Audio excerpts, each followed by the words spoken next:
Okay, so we were talking about the 7 Arya jewels, because here in the 40th prayer it says, "May all beings attain the 7 jewels of an exalted being."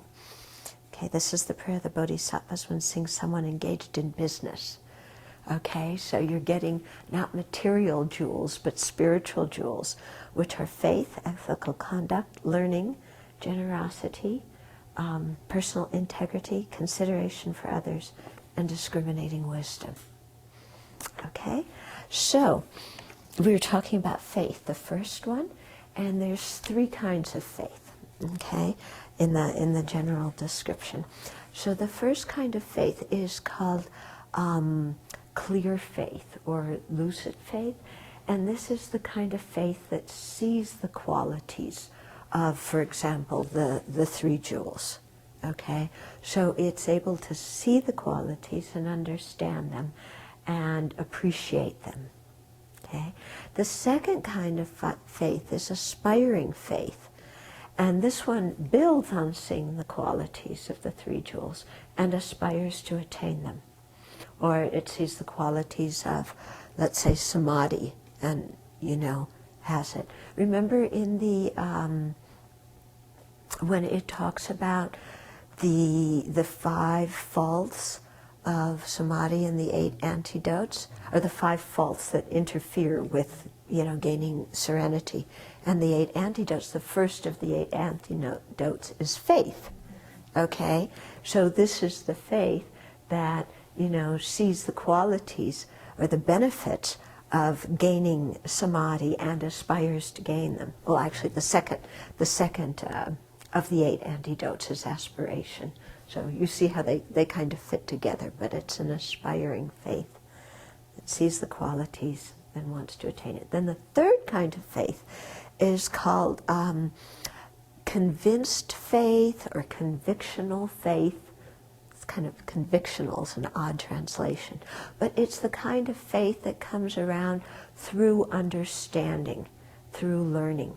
So this can come about in 2 ways. On an initial level, it might be faith because we heard in a teaching about emptiness, or what liberation is like, what enlightenment is like, what the Bodhicitta is like, and we have some conviction in them through having heard the teaching from another person. Then a higher, more reliable kind of convinced faith is after we have thought about that teaching ourselves, okay? And through having thought about it, we understand it, we know its causes, how it can be produced, we see that, it can produce certain effects and what those effects are.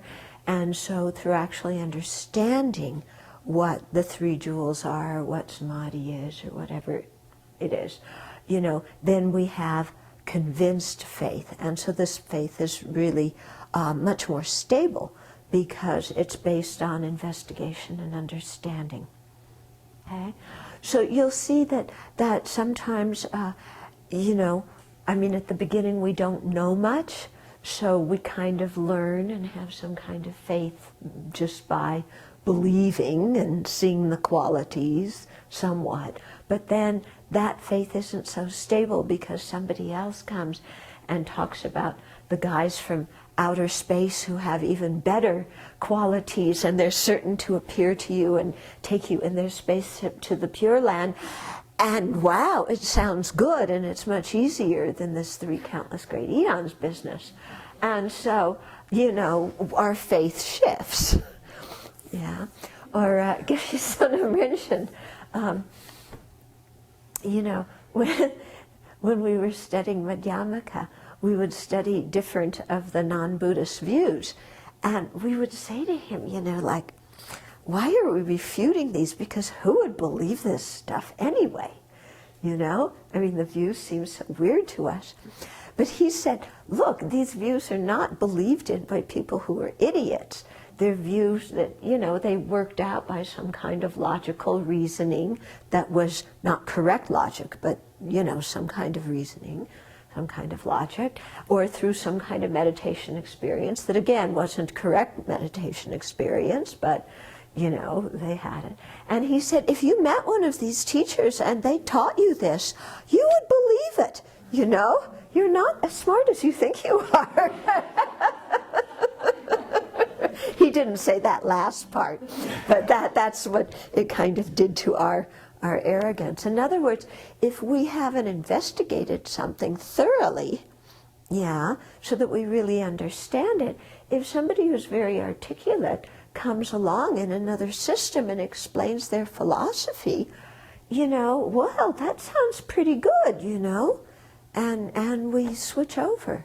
So that's why it's so important to really think about things and make them our own through understanding them, and thereby have faith. Okay?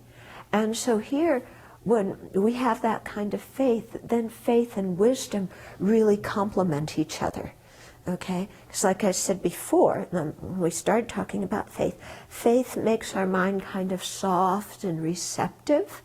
You know, we get rid of this kind of harsh skepticism and doubt and, yeah, show me kind of attitude.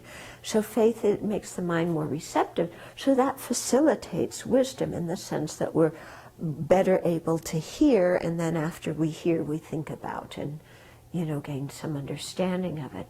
And then, of course, when we've gained some understanding through looking at it with wisdom, then our sense of confidence in that teaching or in the objects of refuge or in emptiness or whatever realization it is, or in our spiritual master, whatever it is, because we've looked with wisdom, then our faith increases.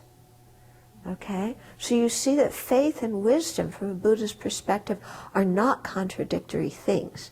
It's not like at the time of the Renaissance, faith was the direct opposite of science, and, you know, religion was faith, and science was wisdom.